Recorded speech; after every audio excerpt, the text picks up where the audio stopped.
The morning sun cast long shadows across my property as I watched the bulldozer's massive claw tear through the old barn's weathered boards. Wood splintered and cracked, sending dust clouds billowing into the crisp morning air. In the distance, I could see cars beginning to arrive at my property's entrance, their occupants dressed in their finest suits and flowing gowns.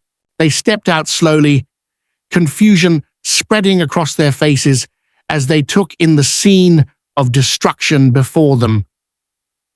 Then I saw her. Karen stood frozen at the edge of what used to be the barn, her lavender mother of the bride dress pristine, against the backdrop of demolition debris. Her mouth hung open, clipboard clutched in her white-knuckled grip as the bulldozer backed away from the rubble, its engine still humming with satisfaction. The look of absolute shock on her face was worth every penny I'd paid for the emergency demolition permit. Let me back up and tell you how we got here. 3 months ago, I inherited my Uncle Frank's property, a sprawling 20 acres of countryside that bordered the Willowbrook Estate subdivision. The land came with an old barn that Uncle Frank had occasionally rented out for small community gatherings. Back in the day, nothing fancy, just local fundraisers and the occasional family reunion. The barn was in rough shape now, and I had plans to tear it down eventually and use the land for something more personal. That's when I first encountered Karen Henderson, the HOA president of Willowbrook Estates. She showed up at my door in her sunny Tuesday morning, power walking up my gravel driveway in her designer workout gear, clipboard already in hand. She introduced herself with a smile that didn't quite reach her eyes and immediately launched into a speech about community standards and property values. She wanted to know my plans for the barn. When I told her I was considering demolition, her face lit up with an expression I can only describe as predatory enthusiasm. She said with a syrupy, sweet tone that the barn was such a charming venue and it would be a shame to lose such a community asset.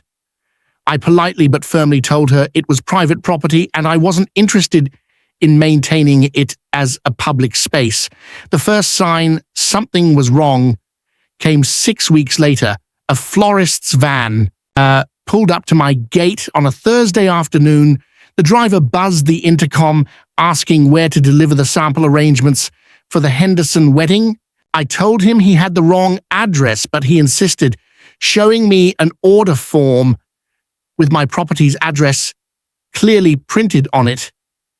Then came the caterer the next day, wanting to discuss menu options and asking to see the kitchen facilities.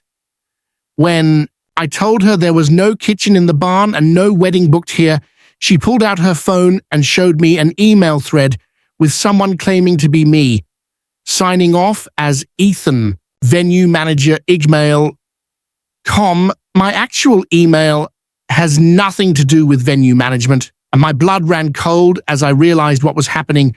I immediately called Karen, and she answered on the first ring with a cheerful greeting, as if she'd been expecting my call. When I confronted her about the wedding booking, she laughed it off, saying there must be some misunderstanding. But when I pressed her, her tone shifted to one of condescending patience. She explained that her daughter was getting married and they'd simply assumed the barn was available since it had hosted events before. She said with false concern that canceling now would absolutely devastate her daughter and ruin the lives of over 150 guests who had already made travel arrangements. She actually had the audacity to suggest I was being selfish by not thinking of the community's needs. I hung up and immediately called my lawyer. What I learned made my jaw drop because vendors had already been paid, deposits and contracts existed, even fraudulent ones. There was a chance a judge might allow the wedding to proceed under the doctrine of detrimental reliance. The couple and vendors had acted in good faith based on Karen's deception. Fighting it could take weeks, and the wedding was in 10 days. That night, I lay awake thinking the barn really was in terrible shape. I'd already been quoted for demolition, but hadn't pulled the trigger yet. The support beams were rotting, the roof leaked, and honestly, it was probably a liability waiting to happen.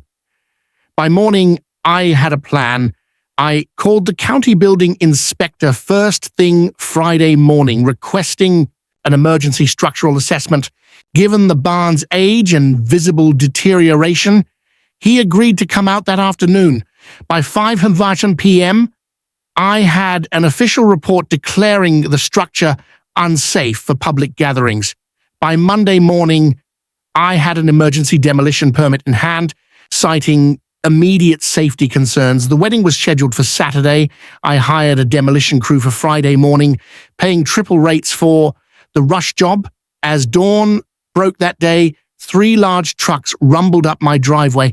The crew worked with impressive efficiency, first clearing the area of any salvageable materials, then systematically bringing down the structure piece by piece.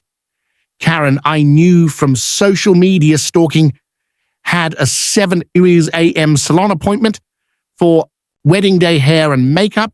She'd be occupied for hours. Her daughter and bridal party would be with her. The timing was perfect. By 10 a.m., the barn was nothing but splintered beams and memories. I sat on my porch with a fresh cup of coffee, watching the crew load debris into dumpsters. That's when the first wedding guests began arriving.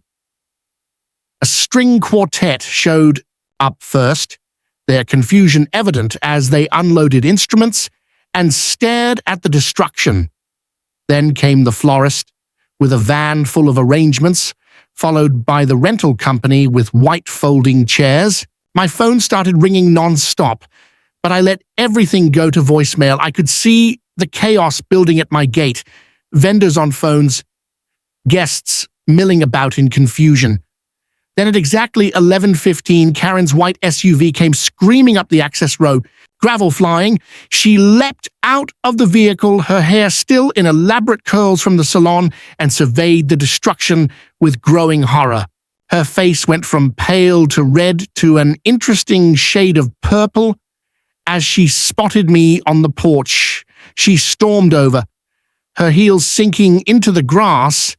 With each furious step, she screamed that I had ruined everything and destroyed her daughter's life. She threatened to sue me for everything I owned. She accused me of intentional infliction of emotional distress and demanded to know how I could be so cruel. Her voice grew shrill as wedding guests gathered behind her, including a young woman in a wedding dress, who I assumed was her daughter, now crying uncontrollably. I stood up slowly, set down my coffee cup, and pulled out my phone. First, I showed her the building inspector's report, declaring the barn structurally unsound. Then the emergency demolition permit, signed and dated. Finally, I played a recording of my call to her from the week before, where she admitted to booking the venue without my permission. But the rail kicker came when I produced the evidence my lawyer had helped me gather. The fake email address traced back to an IP address. While we couldn't prove it was Karen directly, the timing of the emails corresponded perfectly with her documented schedule. The venue management website she'd created using my property's photos was registered to a credit card in her name. The bride's family was beyond furious. The groom's parents threatened to sue Karen for fraud. The vendors who'd been stiffed on their deposits joined in. Within minutes, Karen went from accuser to accused, surrounded by angry wedding guests demanding answers. She tried to deflect, claiming it was all a misunderstanding, but the evidence was overwhelming. I walked back to my house as the shouting match escalated Through my window, I watched police arrive, called by the angry vendors. They took statements from everyone, including me. I provided all my documentation, the fraudulent contracts, the fake emails, everything. 3 weeks later, I heard through the neighborhood grapevine that Karen had been voted off the HOA board in an emergency session. The wedding vendors filed a joint civil suit against her for fraud and breach of contract. The criminal charges were even worse. 3 counts of identity theft, 1 count of criminal impersonation, and 2 counts of fraud over $5,000. Her real estate license, which I learned she'd used to seem more legitimate when booking vendors, was suspended pending investigation. The State Real Estate Commission doesn't look kindly on agents who commit fraud, even in their personal lives. The last time I saw Karen was at her arraignment. She stood before the judge, no longer the confident HOA president who tried to commandeer my property. She pleaded not guilty, but her lawyer was already discussing plea deals in the hallway. The prosecutor told me they were pushing for 18 months minimum, though she'd probably get probation and massive fines if she took a deal.